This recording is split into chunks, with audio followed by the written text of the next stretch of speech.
the soft green countryside of Kent, with its apple orchards and its hop farms. Picking hops, that's the purpose of this outing.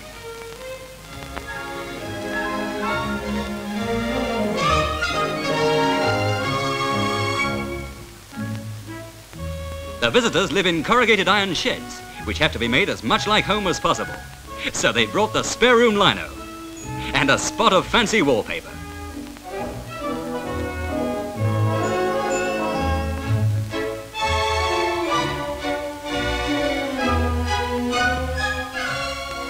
Settled in? Well, almost, with old friends from home. And you remember the people who were here last year?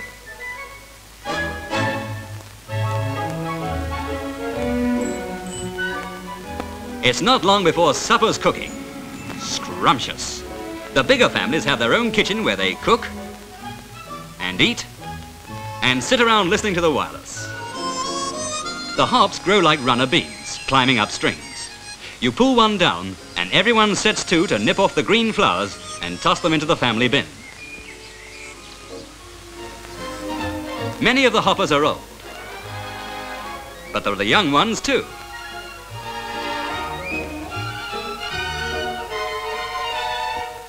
Look what you're doing, can't you? Another hop garden romance on the way. There's not been a specially large crop of hops, but it's good quality stuff. In the 3-week season, nearly 15,000 tons of hops have been picked, and that's enough for 800 million pints of beer.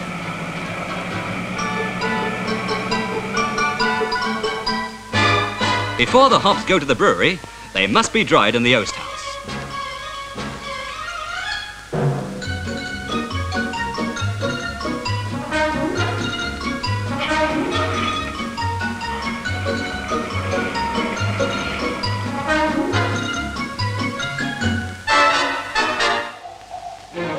Soon the hop gardens will be bare.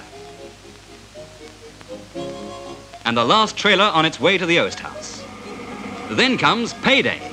The head of the family presents the tally card to the farmer and receives the cash. A happy time.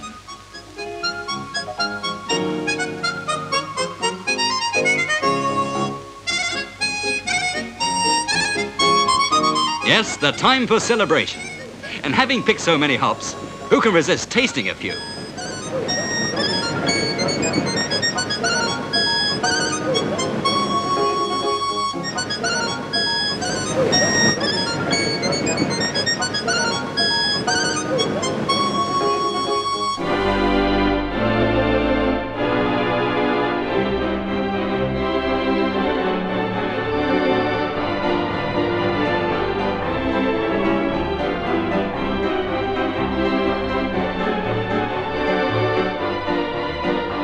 Holidays with clay. The subject is always news. Millions of us all over Britain start planning our holidays soon after Christmas. We save up for them all the year round. We take them in the summer and then we're ready to talk about them for the rest of the year.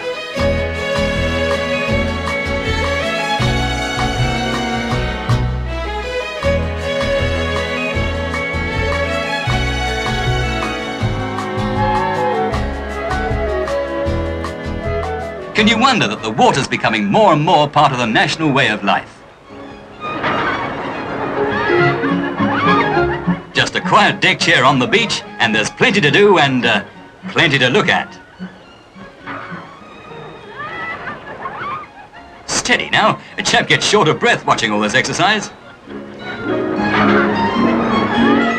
By the time the season's over, about 8 million people will have sat on Blackpool sands, many of them day trippers. Many of them from the town's 5,000 hotels and boarding houses. If you're in the mood, you can do the shows, which range from West End films and spectaculars to Punch and Judy.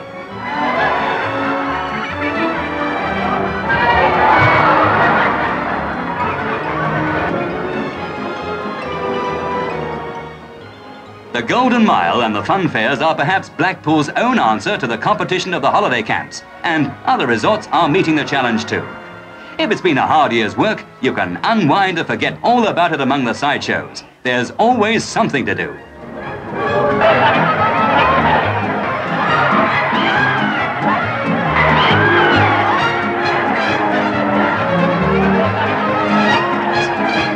Today, in this restless world, most of us have more money in our pockets than ever before, and a wider and wider choice of holiday to choose from.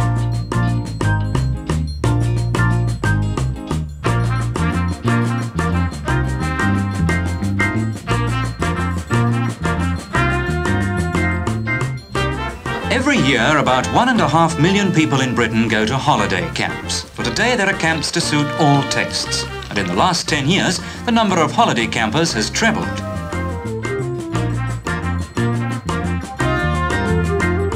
The big attraction of holiday camps is undoubtedly the fact that everything is laid on in one place, and you can join in or not as you wish.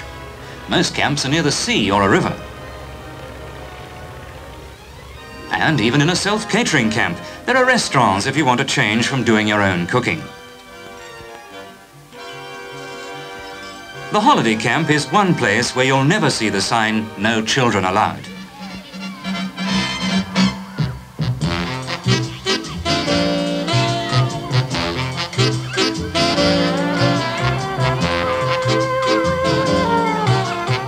In these camps, children are catered for probably better than in any other form of organised holiday. From the moment they get up bright and early until it's time to go to bed and leave their parents to spend the sort of evening they want. At the modern holiday camp of this size, there's every kind of entertainment from organised sports to film shows. There's dancing for as many hours as anybody could possibly want. Events like mother and child contests help while away a wet afternoon. For one of the big problems of British holiday camps is the weather, and alternative indoor programs are ready to be brought into operation whenever they're needed. For those with a little more money to spend and who want to be sure of the sunshine, there are now holiday camps like summer villages around the Mediterranean. Some of the new ones are British. These holidaymakers are on the way to a camp south of Naples, one of 14 on the Mediterranean coast run by a French organisation.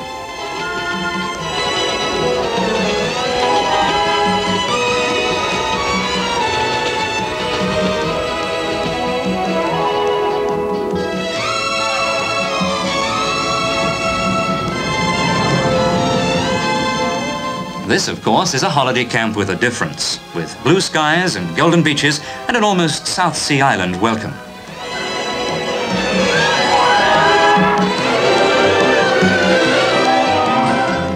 At this kind of holiday camp, the accent is always on sunbathing, despite all the other diversions.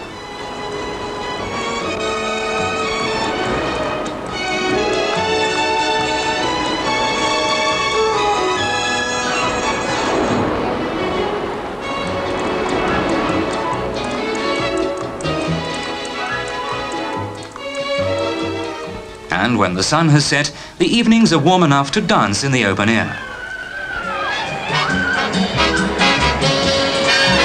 When you arrive at the camp, you buy yourself a necklace, and you pay for your drinks and anything else you want with a bead or two. All this may seem a far cry from holiday camps in Britain, though it's really the same mixture with a continental flavour.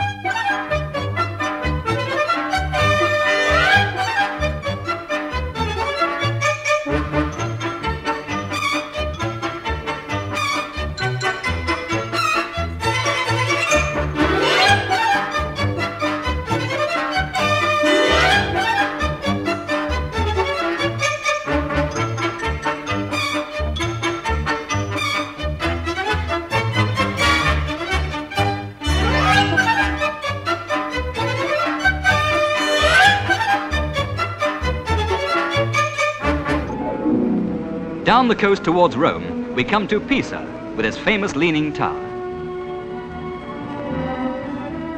It really does lean, more than 16 feet out of the perpendicular. But it's been leaning for 800 years, so there's no good hanging around for it to fall.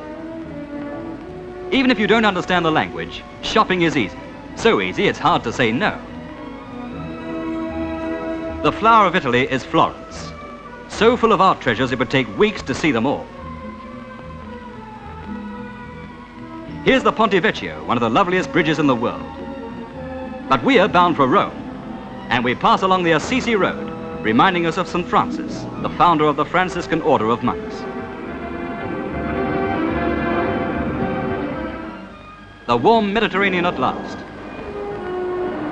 And time for a paddle There's no doubt about it. It's warmer than Blackpool.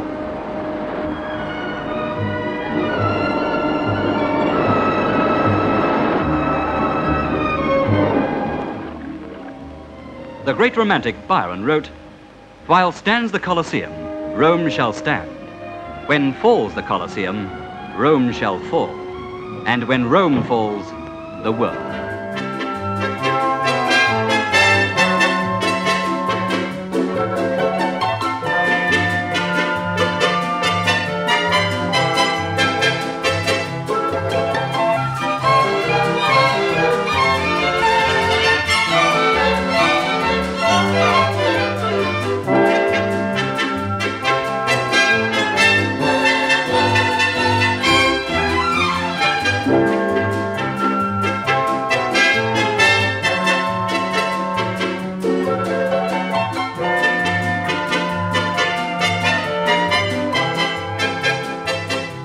And so to the air ferry, the fastest method of transplanting the motorist and his car furthest away from it all.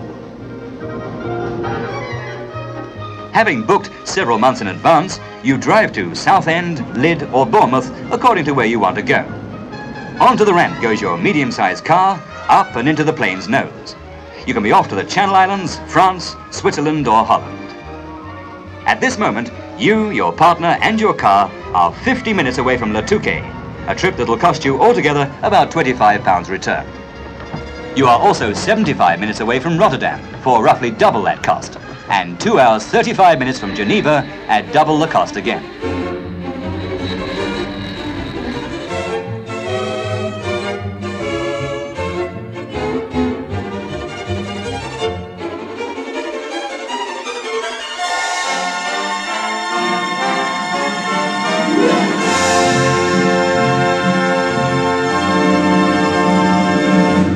You don't have to be a motorist trying to pass it to realise this has become a familiar sight on Britain's roads.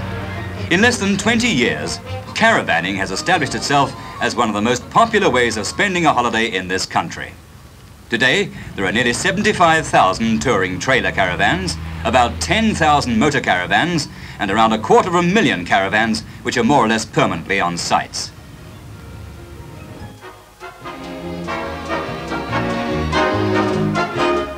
This camp in Dorset is one of 4,200 up and down the country. It's also one of the biggest. There are more than 1,000 caravans here and all kinds of amenities for all ages. There are shops of one kind and another.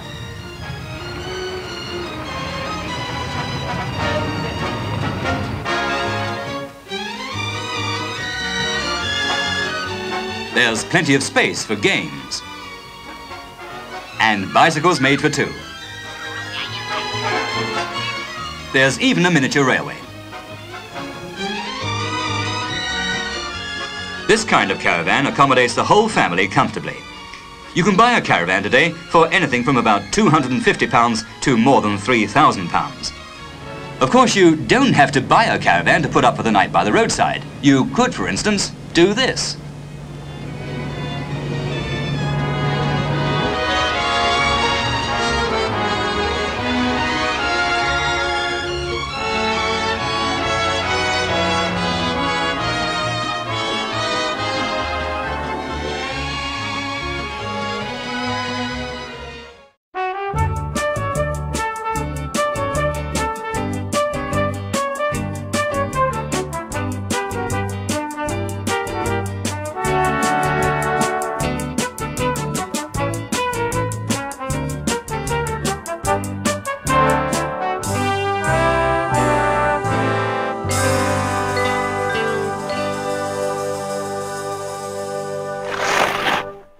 Up in the Highlands of Scotland, they're saying there's no business like snow business.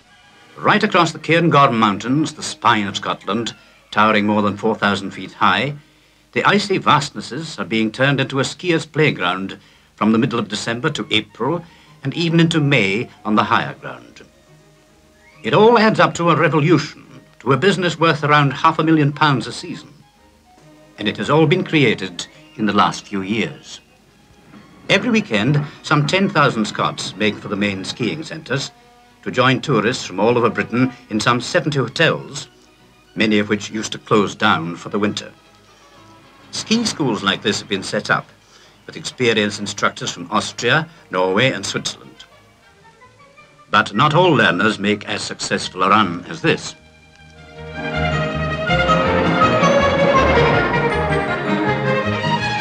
And not many expert skiers with their novice days long behind them can member like these aces. This deep, crisp snow has brought new life to the Highlands and a new light on the age-old problem of how to make the most of this far north of Britain. In a changing world, the people of the Highlands are moving fast with the times. They're out to make skiing as Scottish as haggis and whiskey. They're leaping into a prosperous future.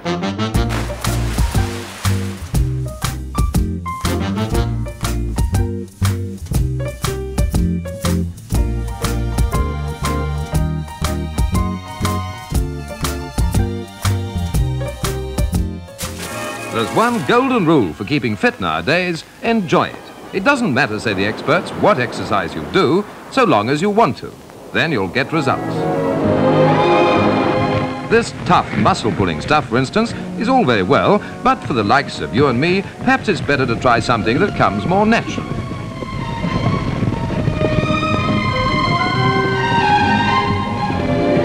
At least, that's what the Central Council of Physical Recreation says. And that's what they encourage at evening classes throughout the country, and at their 3 centres, where yearly more than 15,000 people spend a week's sporting holiday. Experts are on hand to teach and encourage. Maybe it's archery. Weightlifters from all over the country come to Bisham Abbey on the Thames for instruction from Al Murray, Britain's national and Olympic coach. Remember, nothing to stop you trying, so long as you want to.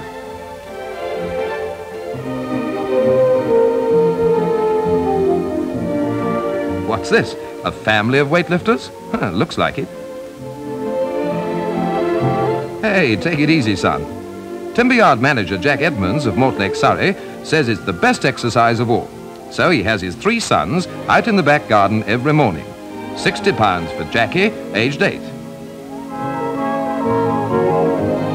£65 for Raymond, 11.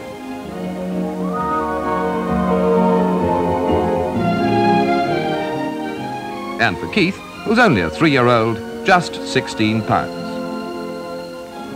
Here's more my idea of exercises: rhythmical movements to music by the Keep Fit Association.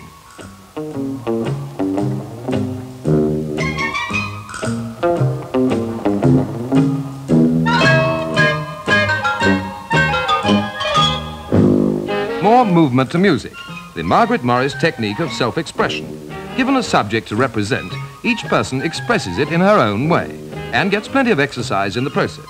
After being solids, they now imagine they're liquids, water, not beer, and weave all over the place.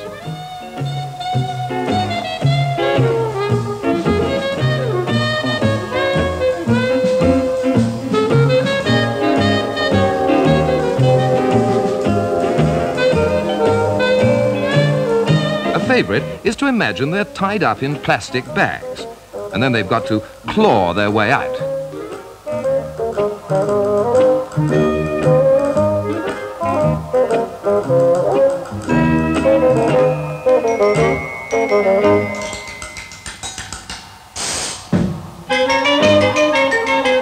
London businessman Albert Meltzer has solved his problem of exercise by stopping off every morning at Highgate Ponds. He's been doing it for 15 years now, summer and winter.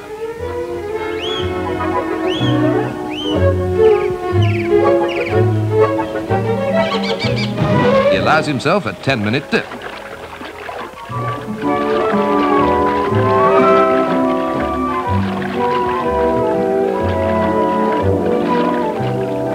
Then a good rub down, and he's on his way to his King's Cross bookshop.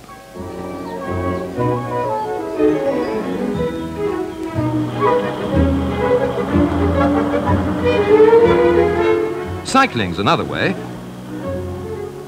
Mr. Murphy of Streatham rides for an hour every morning, whatever the weather. Oh, well, at least he gets the exercise.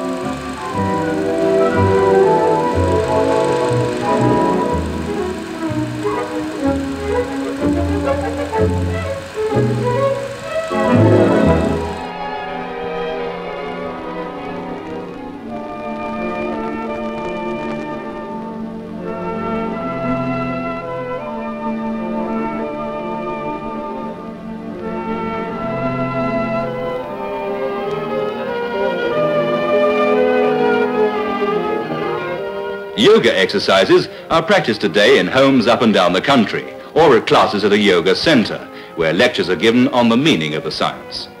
Here, once or twice a week, students learn the two kinds of exercises that form Hatha Yoga, the yoga of physical fitness and the control of mind and body. First, they must learn to control their breathing and their minds.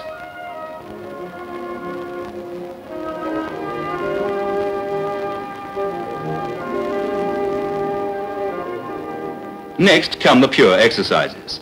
There are 84 traditional postures in Hatha Yoga, and they are variations of 7 basic postures. Yoga, say its teachers, is not a religion, it's a way of life. The techniques taught at a yoga course are claimed to keep the students fit and to enable them to achieve perfect relaxation, to remove tension, and to balance body and mind.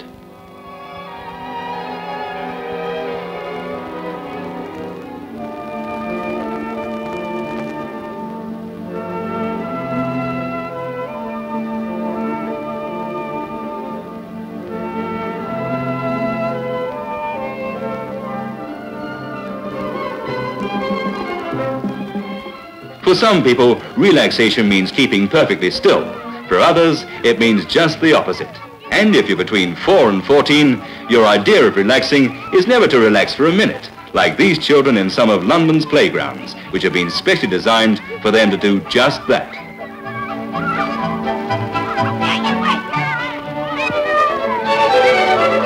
The Greater London Council began to think along adventure playground lines in 1959. Now 28 parks all over the London area have special play parks in them, like this one in Battersea Park.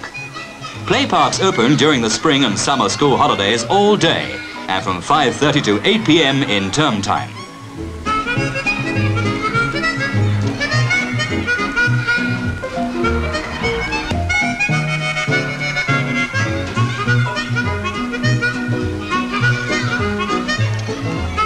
No two play parks are exactly alike, and each reflects the outlook of its leader. Free play is encouraged, but it still needs unobtrusive leadership to be really enjoyable. Up and down the country, the idea of free creative play is being developed. This playground on the edge of a Birmingham housing estate was laid out by the landscape section of the City Architects Department. And while this comprehensive playground was still being built by the Nuneaton local authority, it was invaded and occupied by the children. The mounds have been made with the rubbish from the site and surfaced with concrete for bad weather use. Another new piece of equipment is the aerial ropeway, which became a firm favorite in no time. Good fun and good exercise too.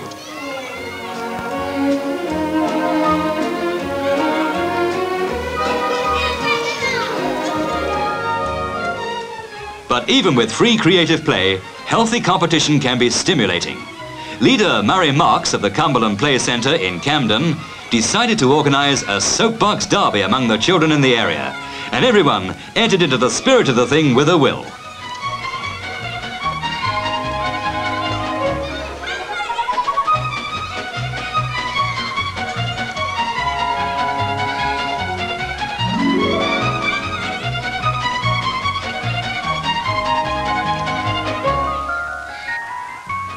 The heats were run on a time basis, and there was what could be called a soft finish.